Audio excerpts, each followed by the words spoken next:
Yop les petits potes, j'espère que vous allez bien et aujourd'hui on se retrouve pour une nouvelle vidéo pour parler sport bien sûr mais surtout biathlon. Et oui ça y est, on rentre enfin dans la dernière ligne droite de ces championnats du monde de Borhof en Allemagne édition 2023. Les 2 derniers jours écoulés ont vu les individuelles masculines et féminines se courir. Aujourd'hui en ce jeudi, place au relais mixte simple à suivre à partir de 15h10 sur la chaîne L'équipe et l'application Eurosport. D'ailleurs je sais pas trop pourquoi je vous dis ça puisqu'au moment où je vais sortir cette vidéo sur YouTube, les courses se seront bien sûr finies depuis un petit moment, mais je vais quand même me laisser aller à un petit pronostic au risque de me faire traiter de tricheur après coup. Je vois à nouveau une médaille d'or autour du cou de Johannes Tignesbø qui est présent sur ce single mixte aux côtés de Marte Osbu Reuseland, la vainqueur du classement général de la saison dernière. Les petits plats dans les grands pour l'équipe de Norvège qui aligne sa Dream Team. On se surveillera bien évidemment pour les breloques, Sebastian Samuelsson et Anna Hubert qui représentent la Suède. J'imagine que pour l'argent, ça devrait le faire pour nos amis suédois. Et puis la médaille de bronze,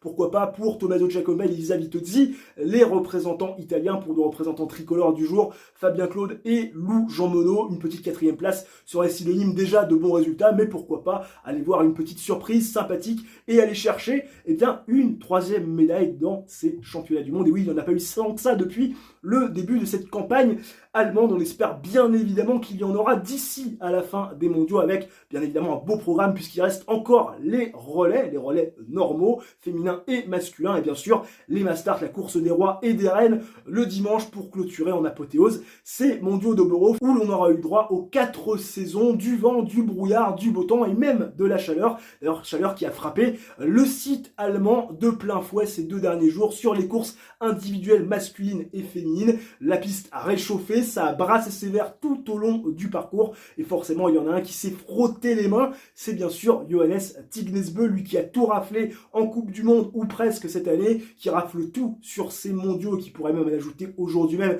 une nouvelle médaille d'or avec le single mixte aux côtés de Marte Osbu Reuseland. Johannes Tignesbø qui a mis une pilule à tout le monde sur les skis, plus d'1 minute 45 d'avance sur le second temps de ski, à savoir Jérémy Finello, le Suisse, presque 2 minutes d'avance sur Ponsiluma, plus de 2 minutes d'avance sur Samuelsson et Laigrid, plus de 2,30 sur Quentin Fillon-Maillet qui prend une belle 4e place. On aura le temps d'en reparler. Des temps de ski stratosphériques pour Johannes Tignesbø qui font presque oublier son score juste correct face aux cibles, 18 sur 20. D'ailleurs, pour la petite anecdote, Johannes Tignesbø n'aurait même pas été inquiété par Sturla Laigrid et par Sebastian Samuelsson, même au cas où le Norvégien et le Suédois avaient tiré à 20 sur 20, puisqu'avec une faute de moins que Johannes Tignesbø, ces deux larrons terminent à plus d'1 minute 10. Autant vous dire qu'après ce nouveau tour de force de Johannes Tignesbø, forcément sur les sites spécialisés de sport et sur les réseaux sociaux, on s'est laissé aller à la théorie du complot. Le mec est dopé, le mec est pas clean, c'est pas possible, hein, il a des fusées sur les skis, il est couvert par l'IBU. Les mecs,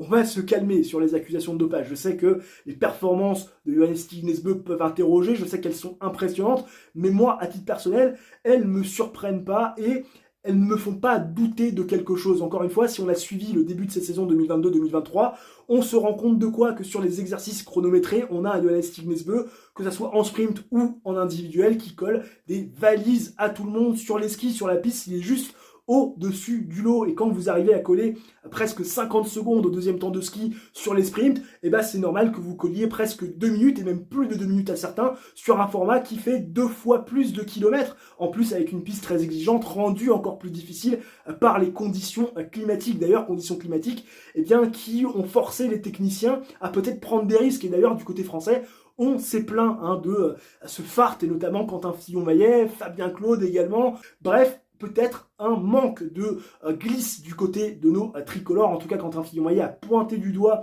ce problème-là, et ça serait plutôt de bon augure pour Quentin Fillon-Maillet, parce que certes, il prend 2,35 sur l'ami Johannes Tignesbø, mais si je dis pas de bêtises, il termine seulement à 18 secondes de Sturla Laigrid et seulement à 36 de Sebastian Samuelsson, quand on sait que le garçon, depuis le début de la saison, en temps normal, prend 55 secondes sur les skis face à Johannes Tignesbø sur les sprints, et sur les 2 dernières individuelles écoulées avant les mondiaux, plus de 2 minutes. Savoir qu'il prend 2,30 sur une piste très exigeante, rendue difficile par les conditions climatiques, avec des skis qui ne répondaient pas, ça veut dire que le garçon, peut-être aujourd'hui a progressé et est enfin en train de retrouver une certaine forme, qui sera forcément de bon augure avant les dernières courses donc de ces compétitions et donc de ces championnats du monde, avec bien évidemment le relais homme et la course des rois le dimanche. On espère bien évidemment Quentin Fillon-Maillet qui sera capable d'aller chercher une breloque et surtout une équipe de France masculine qui arrivera à corriger le tir sur 7 individuels, sans mauvais jeu de mots, puisque le deuxième représentant français n'est nul autre que Éric Perrault, 32e, qui tire à 18 sur 20, qui termine à plus de 5 minutes 53.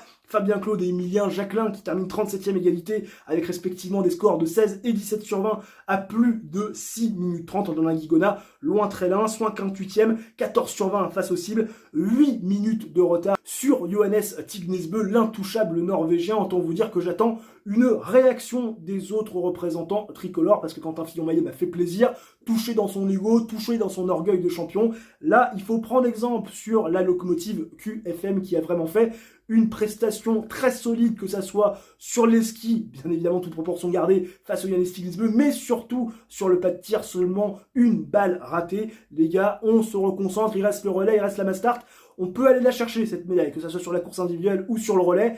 On peut aller la chercher et j'ai même envie de dire, on se doit d'aller la chercher pour reprendre de la confiance et surtout avoir une base de travail solide avant les 3 dernières étapes de Coupe du Monde qui arrivent sur le mois de mars prochain.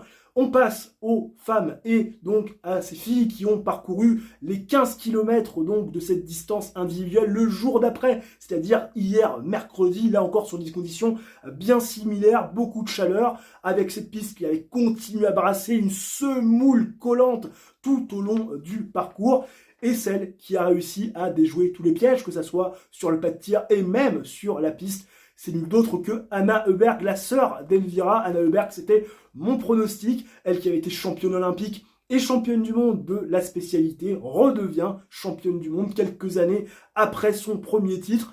Une course très bien maîtrisée sur le pas de tir, 19 sur 20, un temps de ski plutôt correct puisqu'elle termine seulement à 31 secondes de Julia Simon qui était on fire sur la piste. Malheureusement, il y en aura un petit peu manqué derrière la carabine. Lynn Persson, puisque oui, il y a eu quand même un doublé suédois, est récompensée de son tir sans faute à 20 sur 20. Elle termine à 10 secondes donc d'Anna Heuberg. Absolument aucun regret pour Lynn Persson, à tête de 28 ans, qui est toujours plus ou moins bien placée, qui est enfin récompensée dans une grande compétition individuelle. Elisabeth Odzi qui a raté la dernière balle donc de sa course. Et oui, le dernier debout, dernière balle, paf, 19 sur 20. Et forcément, ça lui coûte le titre mondial. Elle termine 3e à 28 secondes. Notez aussi que Comola, l'italienne, sa compatriote, termine 4e. Justement, Julia Simon, auteur d'un 17 sur 20. Ah là là, elle s'en voulait, Julia, à l'issue de la course. Elle termine à 1 minute 21. Elle s'en voulait parce que elle a vraiment pas réussi à mettre les choses dans le bon sens sur le pas de tir. Et elle l'a d'ailleurs dit au micro de Tanguy Carrois sur la chaîne de l'équipe.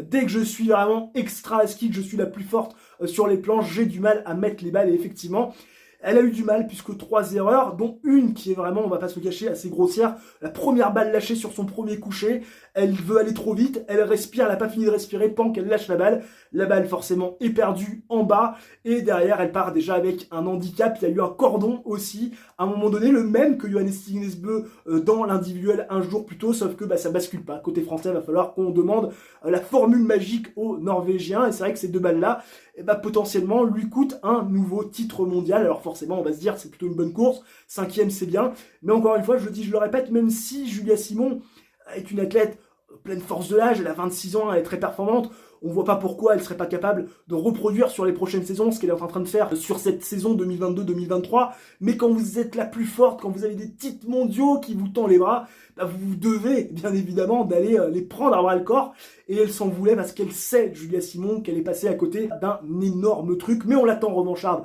sur le relais féminin bien évidemment de samedi, et puis sur la course des reines qu'elle avait coché le dimanche, bien évidemment les mass start, elle s'est déjà imposée sur une mass start à Oberhof, elle a des très bons souvenirs sur cette piste, et on lui fait confiance, bien évidemment Julia, pour nous apporter toute sa classe sur le relais et mener cette équipe de France féminine, bien évidemment, à la victoire, ce qui serait historique sur le relais féminin. Ça serait la première médaille d'or du relais féminin français au championnat du monde, et bien évidemment pour aller finir en apothéose et aller chercher un 2e titre mondial en carrière sur ces championnats. Sur la course des reines, c'est la reine de la saison, pourquoi pas être la reine des championnats, ça aurait bien évidemment du sens. En revanche, on attend une réaction, oui, une réaction très franche, cette fois-ci des autres filles qui pourraient éventuellement l'accompagner sur le relais, à savoir Chloé Chevalier, 33e, oh là là là là, quand on l'a vu tirer, Chloé Chevalier, oh, on sentait que ça pensait beaucoup, on sentait qu'elle était en train de se faire manger par les émotions, et ça c'est le problème, hein. On sait que c'est clairement son défaut, quand elle arrive sur les tirs debout, elle pense beaucoup, elle n'arrive pas à contrôler ses émotions, et c'est un 15 sur 20, là encore,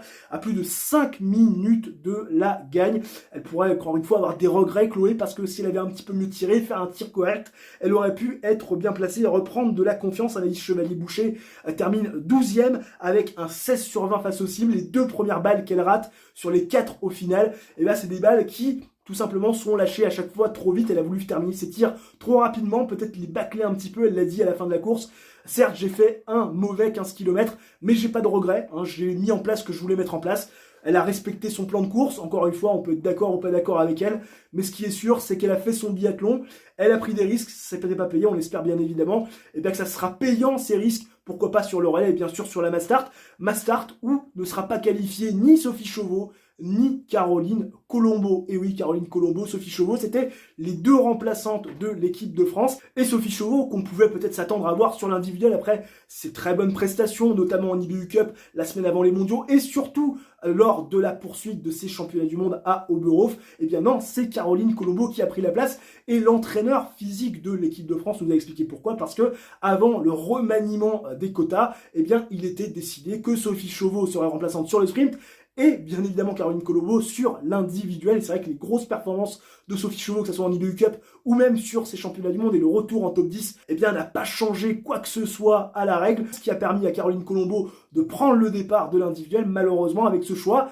eh bien Sophie Chauveau ne pourra pas disputer la Mastart et n'aura pas pu non plus marquer des points pour aller jouer sa carte sur le relais et faire partie d'une des relayeuses de ce relais.